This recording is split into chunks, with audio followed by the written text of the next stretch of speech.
여러분 안녕하십니까. 7월 27일 토요일 넘치는 우리 교회 매일 묵상 시작하도록 하겠습니다. 오늘 본 말씀은 예레미야 38장 14절부터 28절까지 말씀입니다. 어제 본문에 보시면 예레미야가 구덩이에 빠졌다가 이제 그 에벤멜렉에 의해서 구원받는 그런 것들을 봤단 말이에요. 그 시드기야가 오늘 본문에 시드기야가 예레미야를 부릅니다. 그래서 둘이 아주 은밀한 대화를 나누는 것이죠.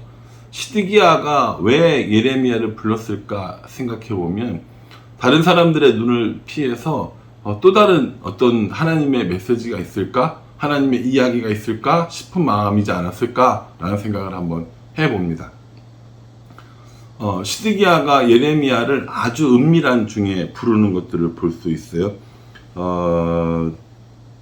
14절에요.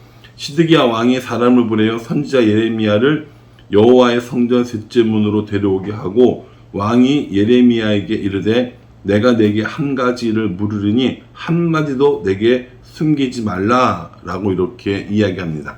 시드기야 왕이 아주 비밀스럽게 예레미야를 불러서 하나님이 우리에게 해주신 말씀이 무엇이냐라고 물어봅니다.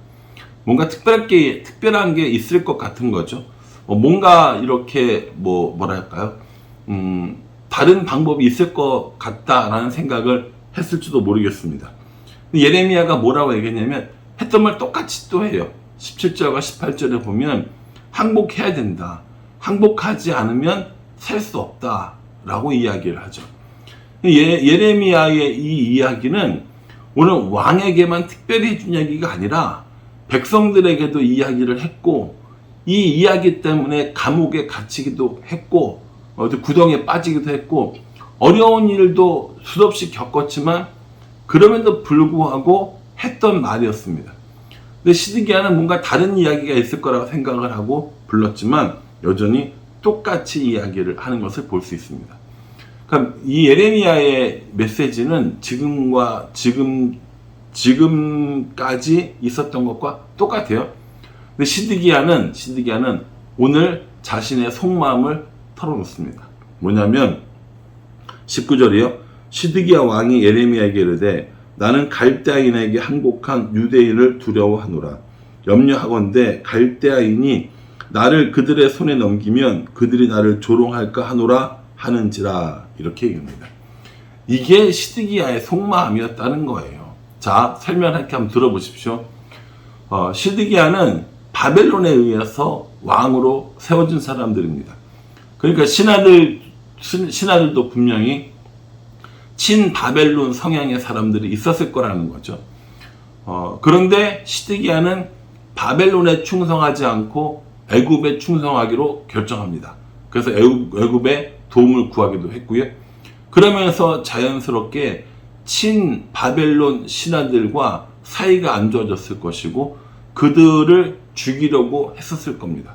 그러니까 친바벨론이었던 신하들이 이미 바벨론으로 넘어간 거예요.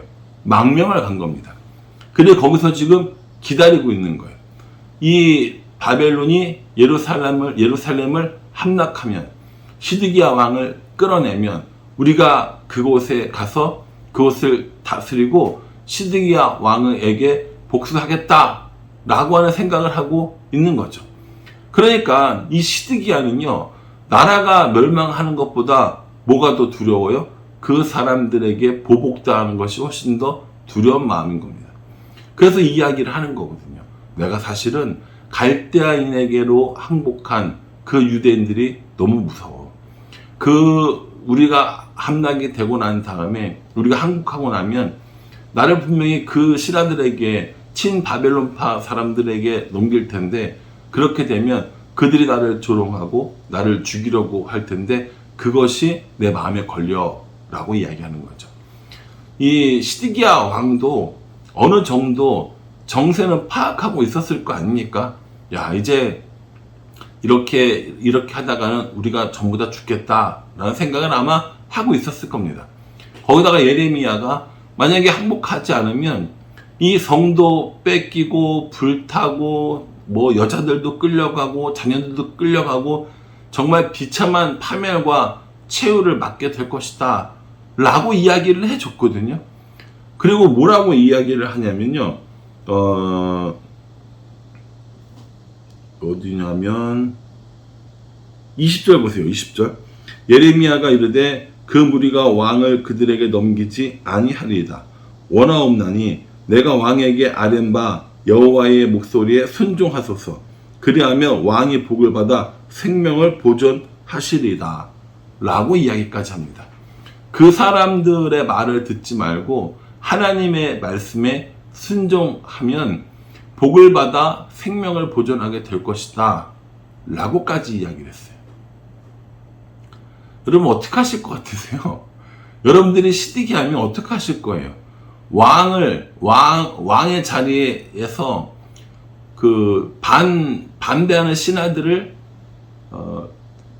바벨론으로 넘어간 신하들을 두려워하는 일과 또 백성들을 살리고 자신의 이 목숨을 살리는 이 일과 이 둘 중에 선택하라면 어떤 것들을 선택하시겠어요?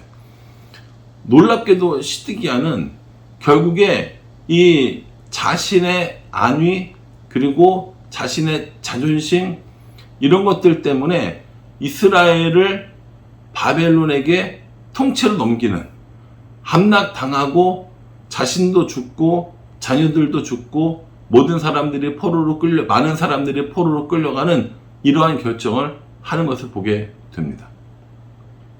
예레미야가 내내 이야기하잖아요. 순종하면, 하나님 말씀을 따르면, 그래서 항복하면 살게 될 것이다. 이 성읍이 보존될 것이다. 죽지 않을 것이다. 라고 얘기했는데 이 시드기야의 자존심 때문에, 자신을 생각하는 이 이기적인 마음 때문에 결국 이 예루살렘은 초토화가 되는 모습을 보게 됩니다. 21절 이하에 보면요. 그러나 만일 항복하기를 거절하시면 여호와께서 내게 보이신 말씀대로 되리라 라고 이렇게 얘기합니다. 만약에 항복하지 아니하면 여호와께서 말씀하신 그대로 될 것이다 라고 하면서 철저한 파멸과 초토화를 이야기하는 것이죠. 그래서 그렇게 이야기 끝나고 예레미야를 보고 시드기야가 뭐라고 하냐면은, 자, 우리가 이 한 이야기는 아무한테도 얘기하지 마 라고 이야기합니다. 아무한테도 얘기하지 말래요. 왜요? 사람들이 이 이야기를 듣고 자신을 어떻게 생각할 것인가가 두려웠던 거고요. 또 이후로 어떤 일이 벌어질지 모르는 일에 대한 두려움이 있었던 것이죠. 그러니까 시드기야는 뭐가 중요했어요? 사람들의 시선이 중요했어요. 사람들의 평가가 중요했어요. 사람들의 반응이 중요했던 겁니다. 그래서 이 시드기야가 되게 용의주도하게 뭐라고 얘기했냐면, 다른 신하들이 너한테 와서 시드기야 왕이 너한테 뭐라고 하더냐, 너랑 무슨 얘기를 했느냐 라고 물어보면 뭐라고 대답하냐면 26절에 그들에게 대답하되 내가 왕 앞에 간구하기를 나를 요나단의 집으로 되돌려 보내지 마소서. 그리하여 거기서 죽지 않게 하옵소서 하였다 하라 하니라. 이렇게 얘기합니다. 이게 무슨 얘기예요?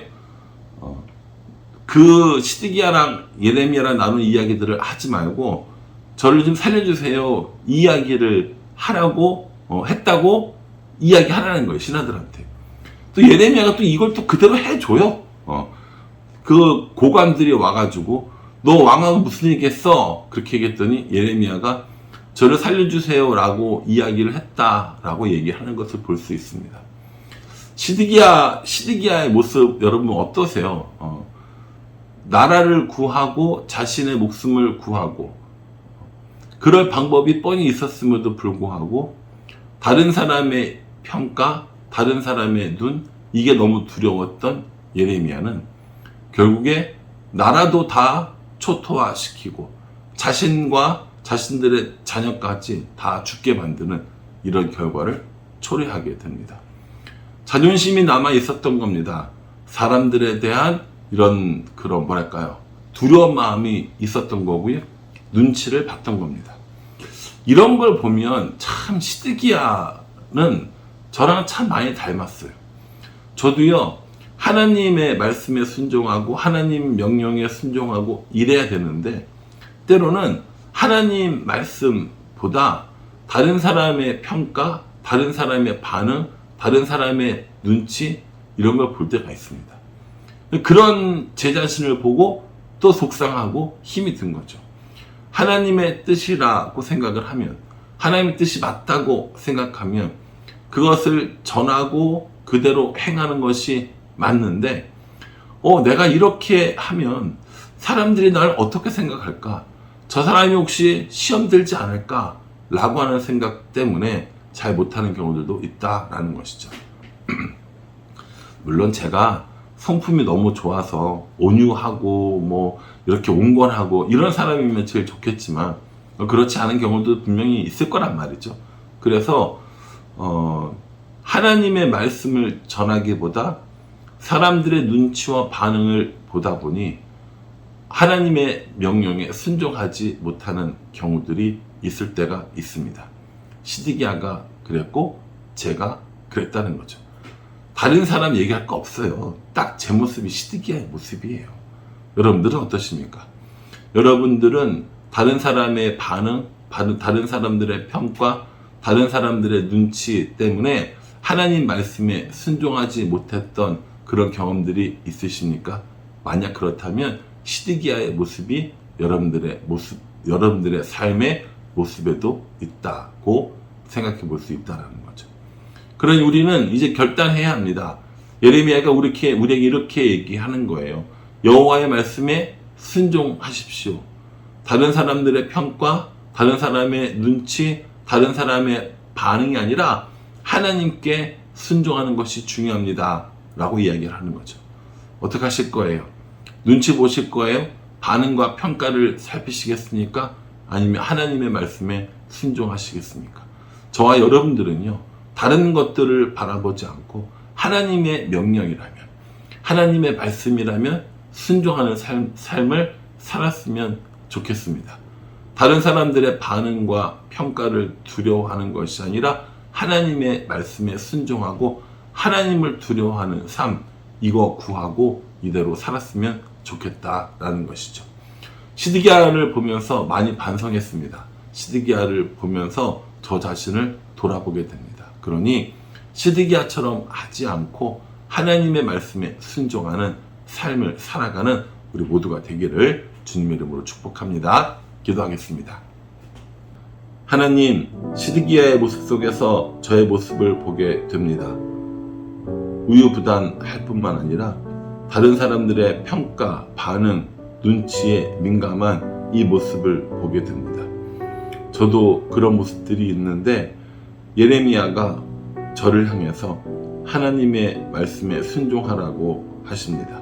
그러니 그 말씀 따라 다른 사람들의 평가와 반응과 눈치 보지 않고 하나님께 순종하는, 말씀에 순종하는 그런 삶을 살 수 있도록 도와주시옵소서. 예수님의 이름으로 기도합니다. 아멘.